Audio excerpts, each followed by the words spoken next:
राधे राधे दोस्तों। आज मैं आप लोगों को सुनाने जा रही हूँ, गाय माता ने स्त्रियों को श्राप क्यों दिया। स्त्रियों को ऐसा कौन सा श्राप दिया था जिसकी वजह से आज तक समस्त नारी जाति को वह श्राप भोगना पड़ रहा है। गौ माता का एक ऐसा श्राप जिसे टाला नहीं जा सका, उसी की वजह से आज भी समस्त स्त्री जाति को वह श्राप भोगना पड़ रहा है। जो वह श्राप कौन सा था, चलिए आज मैं आप लोगों को बताती हूँ, एक कथा के माध्यम से बताता हूँ। मित्रों, एक समय की बात है जब भगवान श्री कृष्ण अपनी सिंहासन पर विराजमान थे, तब उनके पास देवी रुक्मिणी जाती है और कहती है, हे प्रभु, मुझसे आज मेरी एक दासी ने पूछा कि पहले स्त्रियों के बच्चे होते थे तो वह पैदा होते ही चलने लगते थे, परंतु अब ऐसा नहीं है।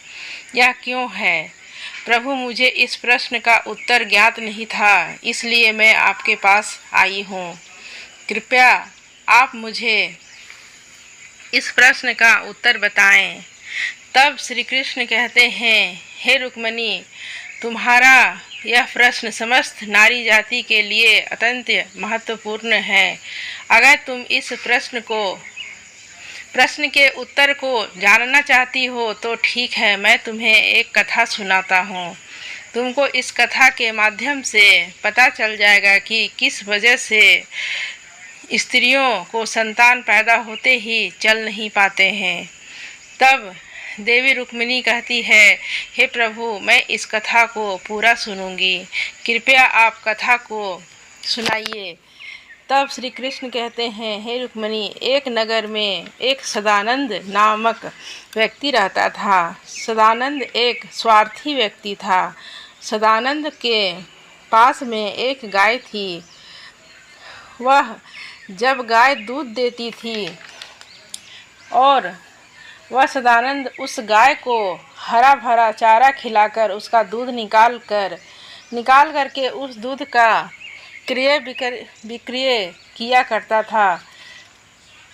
श्री कृष्ण कहते हैं कि हे देवी रुक्मिणी, सदानंद गाय का दूध खुद भी उपयोग करता था, अपने परिवार वालों को भी पिलाता था। उसके दूध की वजह से ही सदानंद अपने घर की दिनचर्या चलाता था।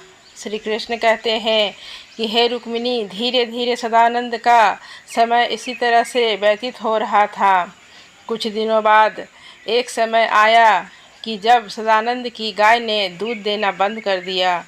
जैसे ही गाय ने दूध देना बंद कर दिया तो इधर सदानंद ने उस गाय को चारा डालना बंद कर दिया और वह गाय को बहुत मारा और उस गाय को घर से ले जाकर जंगल में छोड़ दिया।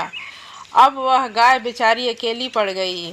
बेचारी गाय जंगल में इधर उधर भटकती फिरती और एक दिन जंगल में बने एक मंदिर के पास पहुंचती है और भगवान से विनती करते हुए कहती है, हे भगवान, मैं आपसे यह वंदन करती हूँ कि हे प्रभु, आपने हमें गाय योनि में डालकर कितना गलत काम किया है।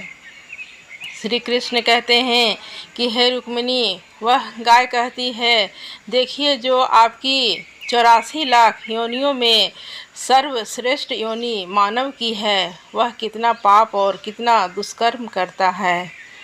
वह गाय आगे कहती है, जब तक मैं दूध देती रही तब तक उस व्यक्ति ने मुझे अपने घर में रखा। जैसे ही मैंने दूध देना बंद कर दिया, उसके पश्चात उसने मुझे चारा भी नहीं डाला।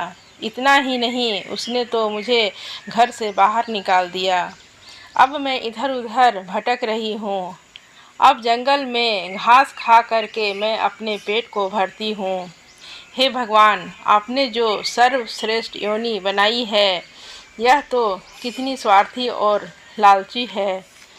श्री कृष्ण कहते हैं कि हे रुक्मिणी, धीरे धीरे समय व्यतीत होता चला गया। गाय बेचारी बराबर भटकती रही। जब भी वह गाय सदानंद के द्वार पर आ जाती है तो अब सदानंद लाठी लेकर के उस गाय को जंगल की तरफ भगा कर आता है। श्री कृष्ण कहते हैं कि हे रुक्मिणी, धीरे धीरे वह गाय एक दिन गर्भवती हो जाती है। अब वह 3-4 महीने का गर्भ ठहरा हुआ था। तो उसी समय जंगल में एक स्त्री गुजर रही थी। उस स्त्री ने जैसे ही उस गाय को देखा, उसने मन में सोचा कि यह गाय तो गर्भवती है। मैं एक काम करती हूँ, इस गाय को मैं पाल लेती हूँ। जब इसका संतान हो जाएगा तो यही गाय मुझे दूध देने लगेगी। तब मैं इसका दूध खुद पीऊँगी और साथ ही अपने परिवार वालों को भी पिलाऊँगी। श्री कृष्ण कहते हैं कि हे रुक्मिणी, वह स्त्री आगे कहते हैं कि इस गाय का दूध खूब क्रय विक्रय करूँगी। लेकिन जैसे ही वह स्त्री उस गाय को पकड़ने के लिए गई, अपने पति को बुलाने के लिए जाती है और जब तक उसका पति वहाँ पर आता है तब तक वह गाय वहाँ से चली जाती है। धीरे धीरे और समय व्यतीत होता है। श्री कृष्ण कहते हैं कि हे रुक्मिणी, जब उस गाय के प्रसव का समय नज़दीक आ गया तब वह एकांत जंगल में सुरक्षित जगह पर जा कर के उस गाय ने एक बछड़े को जन्म दिया। श्री कृष्ण कहते हैं कि हे रुक्मिणी, प्रसव के कुछ समय बाद वही स्त्री उसी जंगल में घास काटने के लिए अपने खेतों पर गई हुई थी। जैसे ही उसने दूर से देखा कि एक गाय ने अपना बच्चा दिया हुआ है, तब वह उसके पास गई और उसने ध्यान से उस गाय को देखा तो बोली कि अरे, यह तो वही गाय है। इस गाय ने तो बछड़ा दे दिया। चलो, अच्छा हुआ। दोस्तों, श्री कृष्ण कहते हैं कि हे रुक्मिणी, वह स्त्री सोचती है अब मैं इस गाय को पकड़ कर के अपने घर अवश्य ले जाऊंगी। जैसे ही वह स्त्री उस गाय के पास गई और अपने पति को बुलाने लगी, तभी गाय उसी समय उस स्त्री से कहती है, हे बहन, आज तुम हमारे ऊपर एक परोपकार कर दो।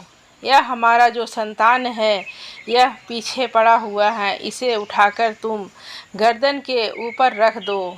मैं अपने बच्चे को लेकर किसी सुरक्षित जगह पर चली जाऊंगी, क्योंकि यह मेरा संतान 8 महीने बाद चलने लायक हो जाएगा। श्री कृष्ण कहते हैं कि हे रुक्मिणी, ऐसा अभी है, ऐसा पहले नहीं था। पहले गाय का संतान 8 महीने के बाद ही अपने पैरों पर चलने लायक होता था।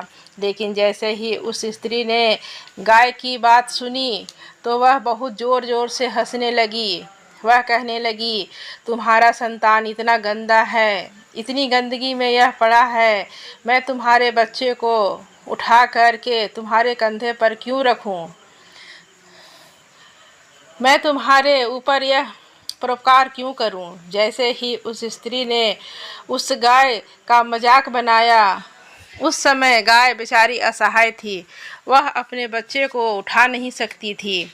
श्री कृष्ण कहते हैं कि हे रुक्मिणी, उसी समय दुखी होकर के गाय ने श्राप दे दिया।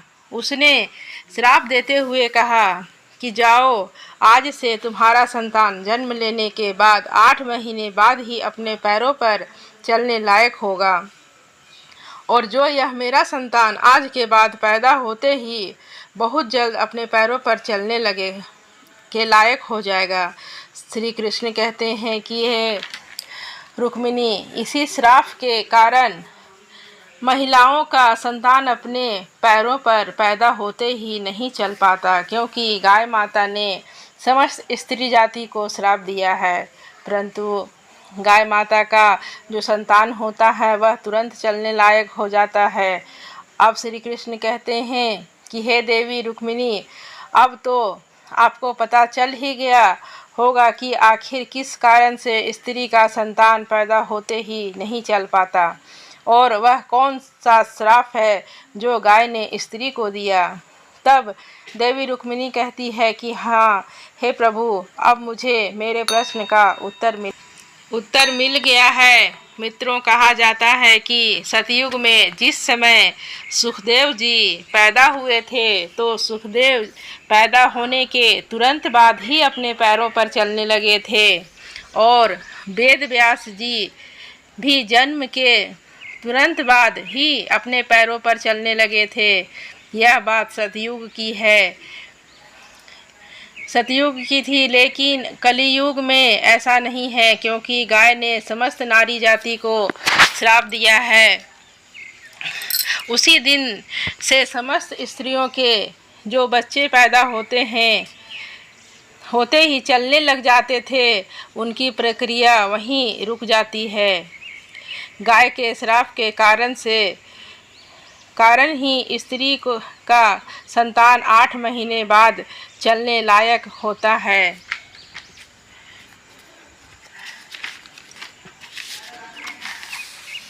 और गाय का संतान उस दिन से अपने पैरों पर चलने लायक हो जाता है। इसीलिए किसी भी आत्मा को कष्ट नहीं देना चाहिए, और यही सनातन धर्म का सबसे बड़ा धर्म है। तो इसलिए हमें असहाय पशु पक्षियों की सहायता करनी चाहिए। गाय के श्राप की वजह से ही जितने भी पशु पक्षी हैं, उन सब के बच्चे जन्म लेने के तुरंत बाद चलने लग जाते हैं। लेकिन स्त्रियों के बच्चों पर इसका विपरीत प्रभाव पड़ा। एक स्त्री की गलती से आज समस्त मानव जाति की महिलाओं को उस श्राप का खामियाजा भुगतना पड़ रहा है। दोस्तों, आपको कथा कैसी लगी हमें कमेंट में अवश्य बताइएगा। साथ में जय श्री कृष्ण अवश्य लिखिएगा। बोलो कृष्ण भगवान की जय, बोलो देवी रुक्मिणी की जय।